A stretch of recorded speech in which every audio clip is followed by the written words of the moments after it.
Morning. Good morning, Professor.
All right, let's begin, everyone. Good morning. Welcome to our last official Zoom class meeting. Couple announcements. I think just about everyone here has done it, but if you haven't yet, please fill out the course evaluations. You'll have until tomorrow to do that, and then just send me a screenshot to show you've completed it to earn 1% extra credit. Your feedback is really helpful. Let's see, just a reminder, the last assignment is due today. I'd be happy to take some questions about that. If you want to talk about what your work on simulation and retirement. We'll talk about the exam in a little bit, but I just wanted to give a brief note about, talk really briefly about options, because we went over some options content in the videos, and I wanted to discuss how options were traded. Anybody have any questions before we start that?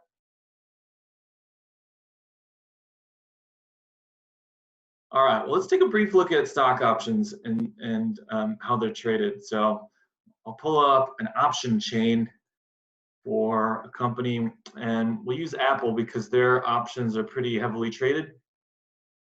So we'll pull up Apple's ticker. And if you click on options here,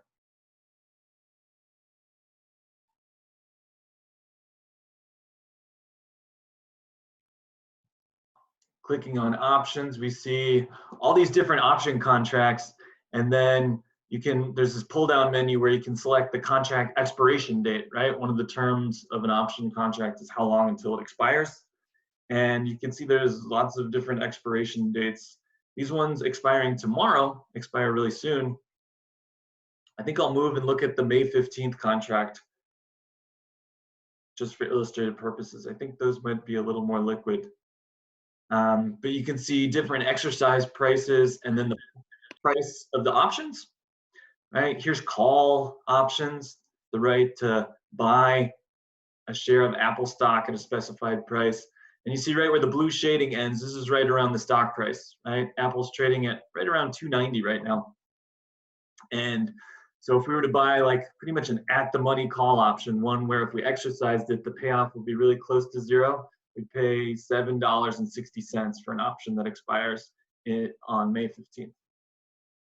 And the thing that's hard with options for an individual investor, if you don't have a lot of money to invest in, is one option contract is for 100 shares of stock. So if I were to buy one option contract, one call option contract for Apple for this like at the money call option, you know, with an exercise price of $290, I'd have to buy one contract for, which gives me the option to buy 100 shares of Apple stock. So you'd actually pay $760 for that one option contract. And then if you exercised it, you could buy 100 shares of Apple stock at $290 a share. So investing in options is actually tricky if you don't have a lot of money to invest. Really, what it takes is you have to find stocks with low stock price per share. Professor, so can you do that with like I mean lower price stocks or no? Yeah, you can. So let's see. Let's look at what's the stock. I'll bet JCPenney's cheap right now. 25 cents a share. Yeah, so let's look at their option chain.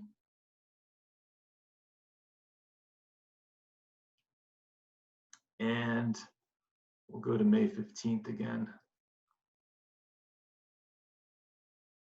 Let's see. Yeah, so you can see a put option, right? The rate to sell 100 shares of JCPenney at 50 cents a share. You'd pay 27 cents for that option. So if you one contract for 100 shares, you'd pay $27. So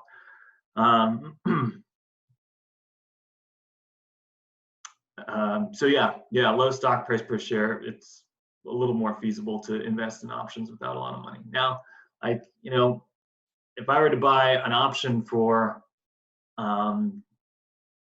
JCPenney, I guess I'd be more inclined to invest in a put option because I would bet that the price would go down. But who knows? It's pretty volatile stock. So I just wanted to illustrate briefly how option, how we didn't really get a chance in this class to talk about what gives an option, like how come this option is worth 27 cents? How come this put option is worth 27 cents? But if you're interested in options trading, I don't know a ton about it, but I find it intriguing. I'd be happy to talk more about it with you. So, any questions? Very brief discussion of options. The thing I want you to understand, I would focus on the videos, is how to graph like the payoff curve and the profit and loss curve for different call and put options. So with that, why don't we take a look at the exam. It should be available under assignments now. And there's a Word document with questions, right? And then an Excel sheet. And the setup is similar to the second exam in that if you fill out the whole Excel spreadsheet, there's some shaded cells. And if you complete all those shaded cells, I think you should have answered all the exam questions. So let me just share the Excel sheet quick. All right, so there's multiple tabs, immunization, right, on bonds. Again, we've got some shaded cells where if you fill those in, you should have all these questions answered. There's some other cells that are like have borders but don't have shade on them. You'll need to put formulas in those on your way to like filling in the shaded cells to answer the exam questions.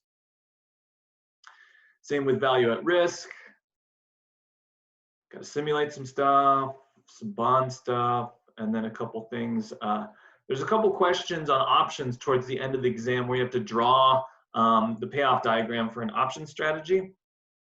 So feel free to draw it by hand and then like attach an image. You could embed it in the Excel spreadsheet or just attach it as a separate file. I guess if you want to try to make like a graph in Excel, you're welcome to as well, whatever's easiest for you. So like I said, if you provide responses in all the shaded cells in the spreadsheet, you should have answered substantially all the questions, and then you just have to draw a couple diagrams for the option question, and you should be set. So this is due a week from today, 11:59 p.m. Any questions, initial questions about the exam? I'd be happy to talk about it.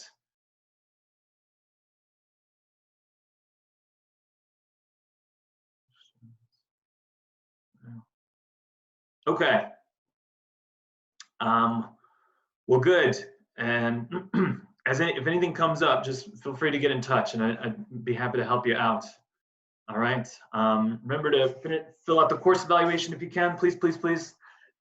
And I'll be on hand. I'll stick around until the end of the call today if anybody wants to ask questions about anything. But that's all I had. Nice work with this transition to online learning. It was pretty challenging on my end. I hope we were able to find a way to make it work. And then if you're graduating, definitely keep in touch with me. And if you're not, regardless, keep in touch so that I can help you out in any way I can. So thanks a lot, everyone. Talk to you soon. Thank you, Professor. Have a good one. Thanks, Thomas. Thank you very much. Bye. Thanks. See ya. Thank you. Take care. See you, Sammy. Thank you.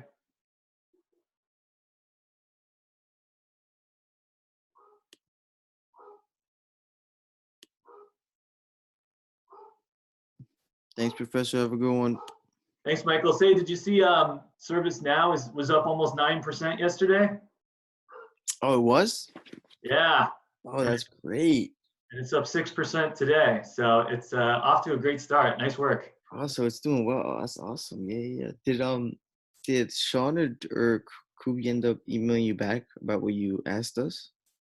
Yes, I'm all set there. Thanks. Yeah. Okay, yeah, sounds good. Awesome. That's great. Yeah, so we bought ServiceNow at 313 and it's at 343 right now. Ooh, that's good. Up over 10%. So yeah, hopefully it keeps on, going up. Yeah, we'll see. Yeah, sounds good. Professor, I'm definitely gonna reach out if I need help with any of the two exams, and if anything else, we'll definitely keep in touch throughout the summer and throughout the next couple of weeks. That sounds great, Michael. Yeah.